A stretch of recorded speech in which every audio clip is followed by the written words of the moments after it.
This video will cover layout plan number 1 of the Tomix TNOS automatic operating system. Layout plan number 1 is a loop with 3 blocks and a 4th block that comprises a passing siding. It runs counterclockwise. We're going to start with the trial operation mode, which is automatic operation mode number 4. So to start this program up, I select Layout, L, Plan 1, hit Confirm, then I select Automatic Operation Mode, dial it into 4, hit Confirm, and then I also need to select, in this case, a train parameter set for Modemo, which I've created to run Modemo at reasonable speeds. And I'm going to set train 1 to operating parameter set number 2. So now we're set to go, and I just hit the enter button. The train gets a green block indication. The speed indication for train 1 goes up to 32, which is my setting for a reasonable green signal speed. And you can see it has the green indicator light on the display. When it gets to the back sensor, this switch gets thrown and the other one, and when it gets to here, it activates the power on the inside passing siding track. The train continues to run in green signal mode at its maximum speed setting of 32. When it reaches the back sensor, these turnouts will throw again to set it onto the main track. When it gets to the sensor here, it will go into a yellow block situation because it's going to stop in a red block here. You'll see the speed decrease and the yellow signal lights show up.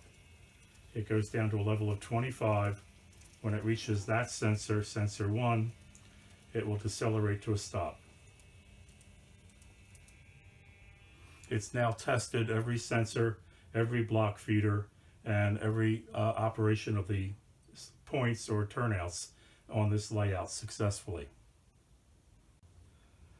Now that we've tried out the trial operation and proved this layout successfully, we're going to go to automatic operation sequence number 1 for layout number 1.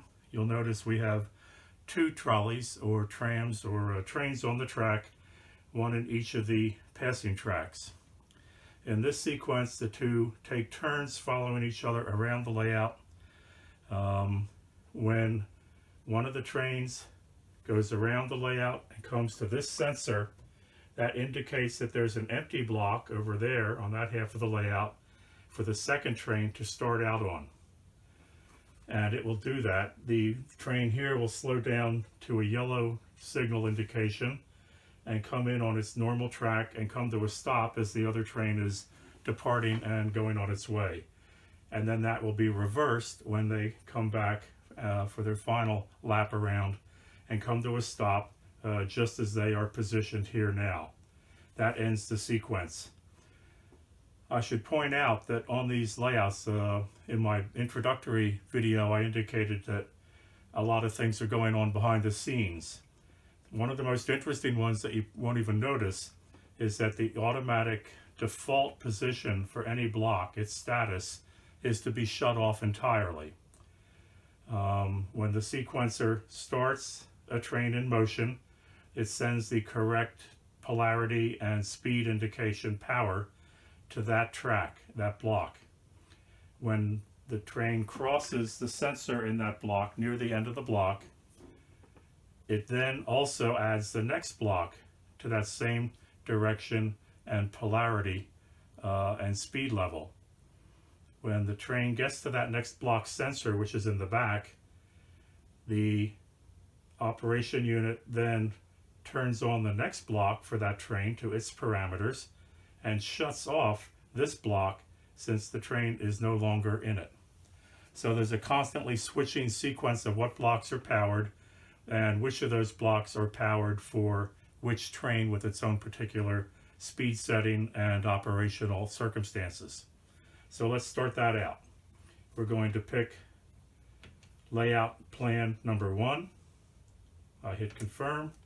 We're going to pick automatic operation sequence number 1. It's already there. I confirm. I'm going to set the train parameter set for train number 1 to parameter set number 2. Parameter set number 0 is the default if you choose not to push this button and make these changes.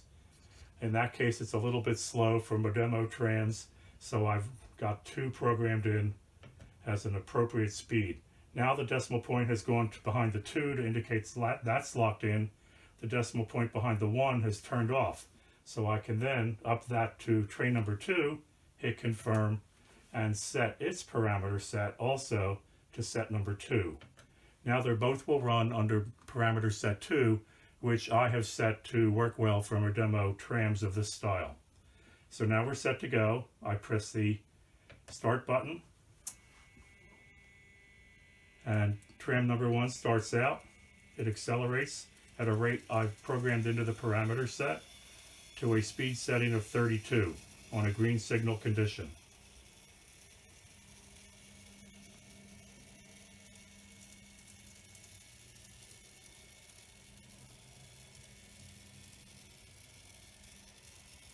At this point, it will get a yellow signal and start decelerating.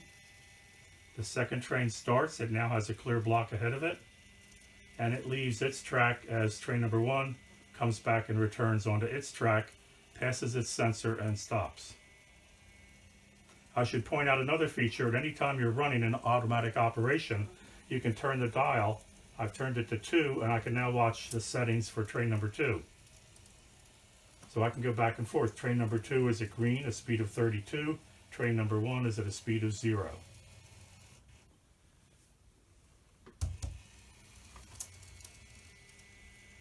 Train number 2 is now decelerating. The switch is thrown for it.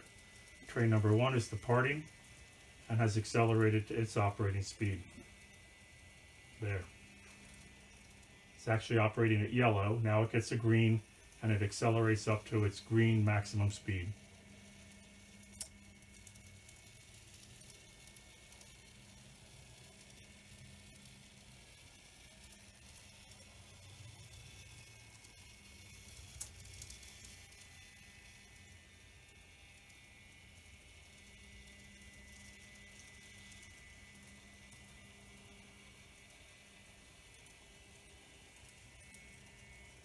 Train number 1 has now completed its operation under this sequence. I'll turn you can see it's going to dashes, not even a 0 for the speed. I'll turn to train 2 to monitor it. It's running at a speed of 32 in a green signal situation. It hits the sensor, decelerates down under a yellow signal to 25. The switch has been thrown for it to turn out at points. When it hits its home sensor, it will decelerate down to 0. And then it too will be done as sequence, and you'll see the dashes again and back to TNOS. That completes this operating scenario. If I want to run this operating sequence again automatically, I can just press enter again, and the whole thing will start over.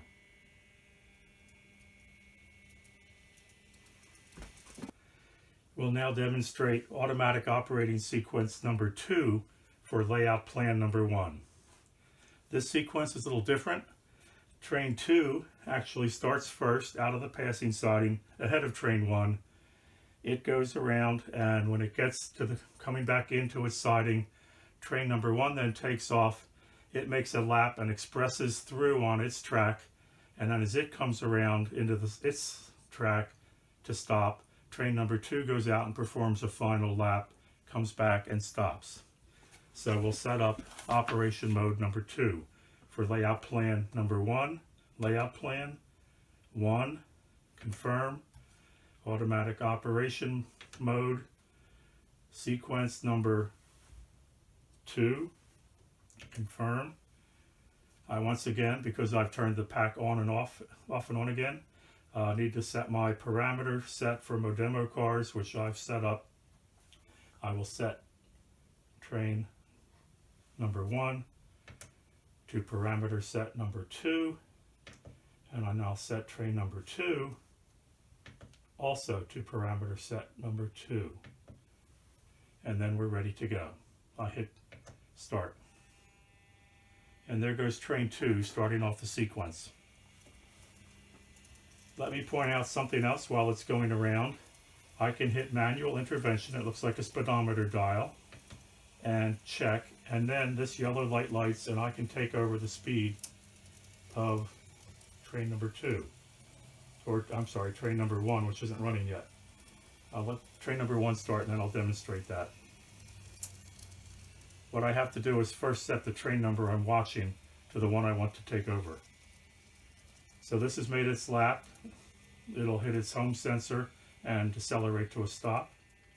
Then train number 1 will take off. It's got a green signal. Oh, I've already picked it, so now I can manually accelerate it.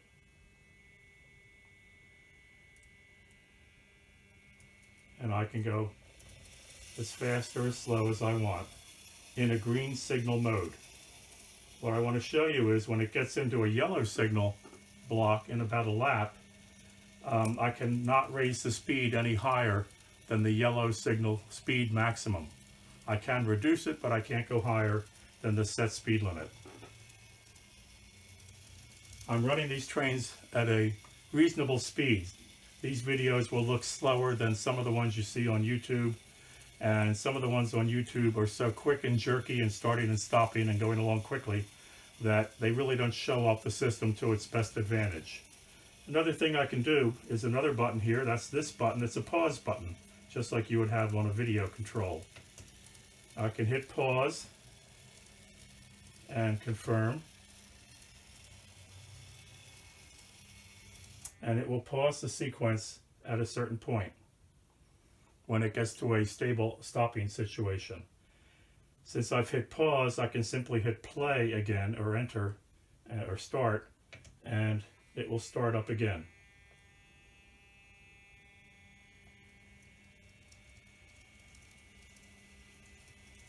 And there you go. So those are a few more of the keypad buttons than you could use. Train number 1 is now completed its 2 laps around, expressing through on its track in between. Train number 2 will do its second local run around, back into its passing siding, stop again, will set to its parameters so you can see it slow down and finish, and that completes the automatic operation sequence number 2 for layout plan 1. There it goes.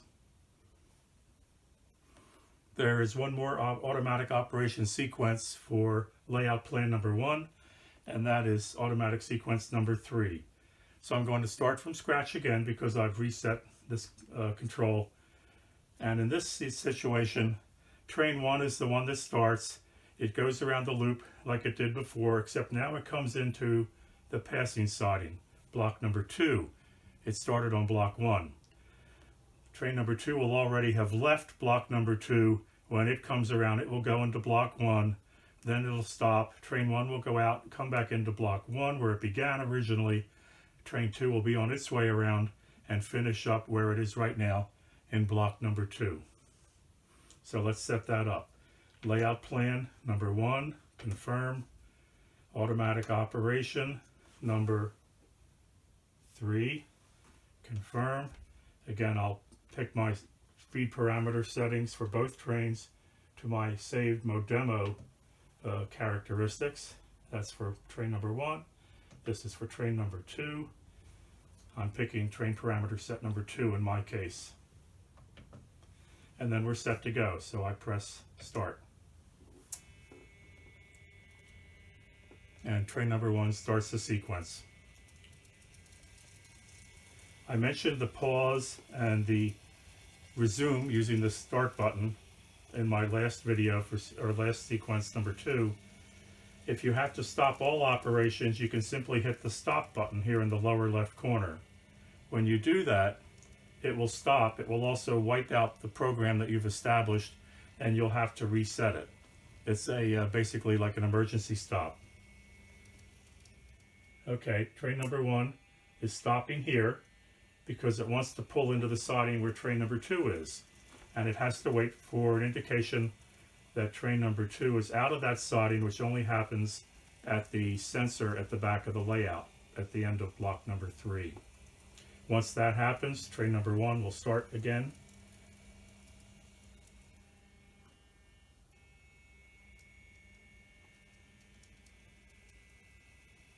And it runs at a yellow speed setting because there's only one empty block ahead of it and an occupied block.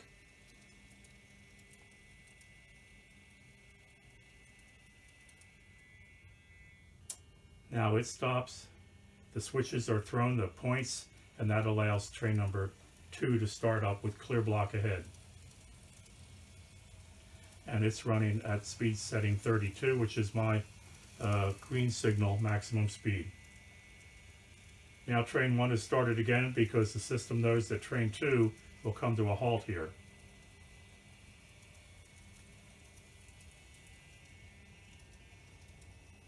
So this sequence number 3 is very much like automatic sequence number 1 for this layout plan, except that the trains switch tracks and come back during their operation around the loop. As a result, they have to slow down and stop a little more than they do in operating sequence number 1. So while it's interesting to change tracks, you have a less exciting operation with only one train running more of the time.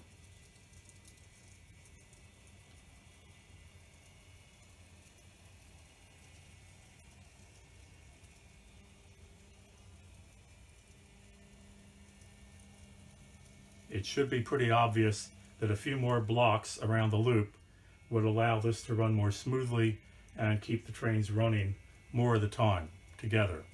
We'll see that in a future layout plan.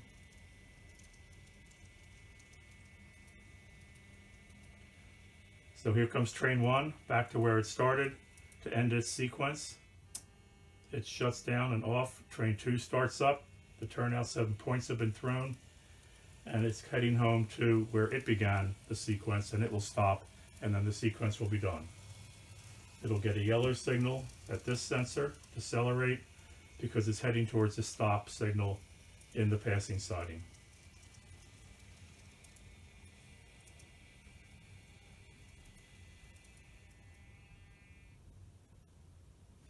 And those are the operating sequences for layout plan 1.